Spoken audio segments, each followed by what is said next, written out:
Mirë se erdhët. Sot do të flasim për diçka që në fund të ditës na prek të gjithëve, punën, por jo thjesht si një punësim, si një detyrë apo si një shifër në llogarinë bankare. Jo.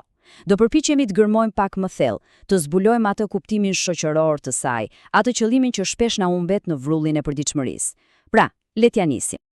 Le ta themi troç. Për pjesën dërmuese prej nesh, puna është një realitet i pashmangshëm.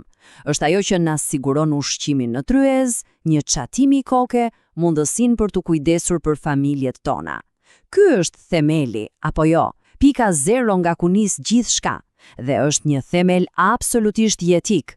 Dhe pikërisht ky realitet ekonomik, kjo nevojë për mbijetesë, formoson shpeshherë gjithë mënyrën se si e shohim punën. Kushtu që, në këtë pjesë të parë, le të ndalemi pak te kjo perspektivë. Puna si një mjet për të siguruar jetesën ashtu siç e përjetojmë çdo ditë.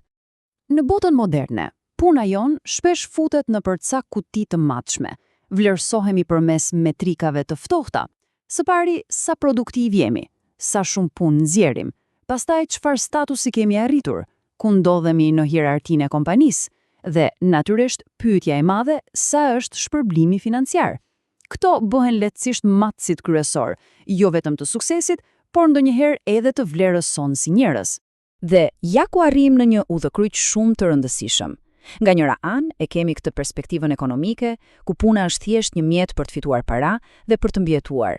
Por nga ana tjetër, fshihet një këndvështrim shumë më i gjerë dhe më i pasur. Puna si një kontribut, si mënyra jon për t'u lidhur me komunitetin. Lindja përmes së cilës zgjedhim ta shohim këtë realitet, ajo ndryshon gjithçka. Po çfarë ndodh kur e harrojmë plotësisht këtë anën shoqërore, kur pura kthehet thjesht në një transaksion pa shpirt? Atëherë rrezikon të bëhet një burim stresi, ankthi dhe një ndjenje të thellë tjetërsimi. Fillojmë të ndihemi si ingranazhe të zvendësueshme në një makineri gjigante, në vend të qenieve njerëzore që po japin një kontribut me vlerë. Por ka një alternativë dhe tani do të dalim përtej këtij vizioni të kufizuar. Në këto pjesë të dytë do të eksplorojmë një ide vërtet transformuese, idenë e punës si një urë që na lidh me të tjerët si një formë shërbimi ndaj shoqërisë. Pra, çfarë do të thotë saktësisht punë si shërbim? Bukuria e këtij koncepti qëndron te thjeshtësia e tij. Nuk ka të bëjë me profesione të caktuara, fisnike apo të rëndësishme. Bëhet fjalë për çdo lloj pune të ndershme, sado e vogël apo e madhe, që i përgjigjet një nevoje reale të njerëzve dhe që kontribon në mirëqenien e të gjithëve. Le ta bëjmë pak më konkrete. Mendoni për fermerin që kultivon ushqimin që ham çdo ditë, mësuesin që ndez kuriozitetin te fëmijët tanë, infermierin që na ofron kujdes dhe ngushëllim në momentet tona më të vështira, inxhinierin që ndërton urat që na lidhin fizikisht, apo edhe artizanin që riparon me durim gjërat tona të përditshme. Secili prej tyre, në mënyrën e vet, po i shërben komunitetit. Dhe ky është thelbi i gjithçkaje. Puna jon nuk është kurrë thjesht një veprim i izoluar, është një akt thellësisht shoqëror. Përmes saj, ne bëhemi fije aktive në pëlurën e komunitetit ton, duke kontribuar në funksionimin dhe lulëzimin e tij.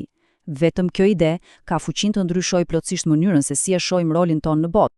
Tani që e kuptuam këtë lidhje me botën jashtë, le të kthehemi pak brenda vetes. Si ndikon ky këndvështrim në mënyrën se si ndihemi për veten tonë? Si ushqen ai ndjenjën tonë të dinjitetit? Le ta zbulojmë. Rruga është në fakt mjaft e thjeshtë e fuqishme. Kur e shohim punën tonë si shërbim, ajo menjëherë mbushet me një qëllim që shkon përtej pagesës mujore. Ky qëllim nga ana tjetër ndez dinjitetin tonë, e kuptojmë se jemi pjesë e diçkaje më të madhe se vetja, dhe kjo na jep një ndjenje të thellë vlere dhe përgjegjësie. Dhe kjo shkakton një ndryshim themelor psikologjik. Ne nuk dihemi më si instrumente anonime në një sistem ekonomik, por si kontribues të vlerësuar, si njerëz të domosdoshëm në jetën e komunitetit. Ky është një kalim nga të qenit një numër në të qenit një emër, dhe kjo të jep një fuqi të jashtëzakonshme. Dhe ky përfitim shtrihet përtej individit. Një shoqëri e tërë lulëzon kur kultivon një kulturë që e nderon punën, jo përfitimin që sjell, por për kontributin e saj në të mirën e përbashkët. Ky ndryshim perspektive është në fakt themeli i një shoqërie më të drejtë dhe më njerëzore. Tani që i kemi shtruar të gjitha këto ide, ka ardhur koha ta bëjmë pak personale. Në këtë pjesën e fundit, Le të ndalemi për një moment reflektimin mbi rolin ton individual dhe kuptimin që ne vetë mund t'i japim punës sonë të përditshme.